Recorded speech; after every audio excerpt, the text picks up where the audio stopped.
15 తరగతులు చదివి భారతదేశాన్ని దాటి గల్ఫ్ దేశంలో ఉద్యోగం అయితే సంపాదించగలిగాను.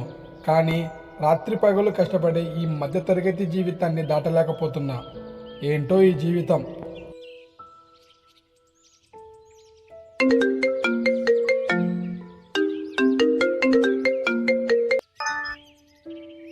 హలో అమ్మా, ఎలా ఉన్నామ్మా? బాగున్నావా?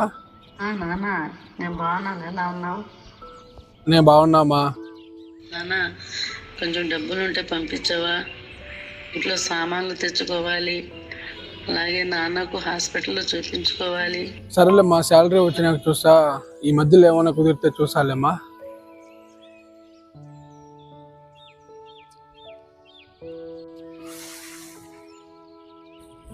రోజు రోజుకు ఖర్చులు పెరుగుతున్నాయి కానీ నా శాలరీ మాత్రం పెరగడం లేదు. ఏంటో.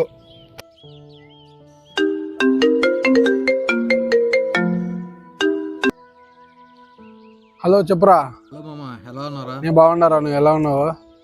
మామ నిన్న ఒక 50 దినాలకి బెట్టింగ్ చేసినారా, పోయింది. ఆయన డబ్బులు కట్టుకుని ప్రెజర్ చేస్తున్నాడు, లేదంటే రూమ్ కాడికి వచ్చి గొడవ చేస్తాడంట. నువ్వు నాకు ఒక 50 దినాలు ఇచ్చేది ఉంది కదా, ఏమైనా అరేంజ్ చేస్తామని చెప్పి నీకు ఫోన్ చేసినారా. ఇప్పుడు నా దగ్గర లేవురా.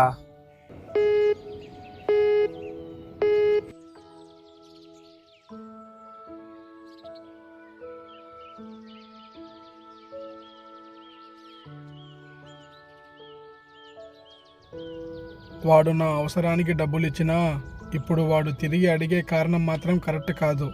ఇంకెప్పుడు మారతాడో.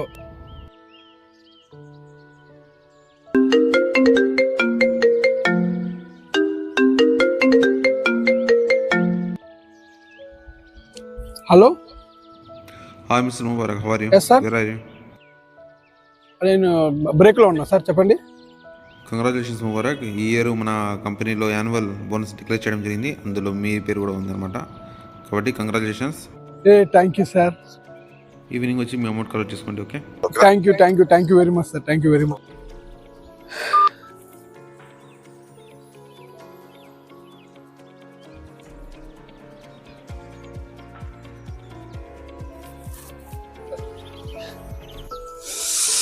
ఈ నెల డబ్బులు ఎలా అనుకునే టైంలో మా సార్ ఫోన్ చేసి బోనస్ ఇస్తా అన్నాడు.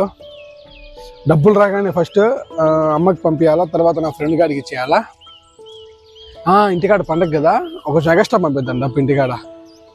ఇంటికాడ వాళ్ళు హ్యాపీగా ఉంటే నేను ఇక్కడ హ్యాపీగా ఉన్నట్టు. ఈరోజు నేను పడ్డ కష్టానికి నాకు ప్రతిఫలం అయితే దక్కింది. బాగా కష్టపడి నా ఫ్యామిలీని బాగా చూసుకుంటా.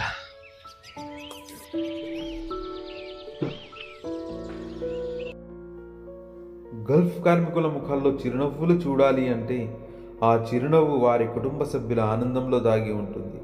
ఇంటి దగ్గర ఉన్న తల్లిదండ్రుల ఆనందంలో, భార్య బిడ్డల ఆనందంలో మాత్రమే ఇక్కడ ఉన్న గల్ఫ్ కార్మికుల ఆనందం దాగి ఉంటుంది. కుటుంబ సభ్యుల ఆనందం కోసం ఎంతటి కష్టాన్నైనా పడతారు, ఎంతటి బాధనైనా భరిస్తారు.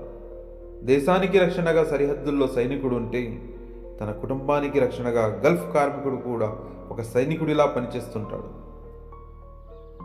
ప్రతి ఒక్క గల్ఫ్ కార్మికుడికి ఈ షార్ట్ ఫిల్మ్ని అంకితం చేస్తున్నాం. జై హింద్.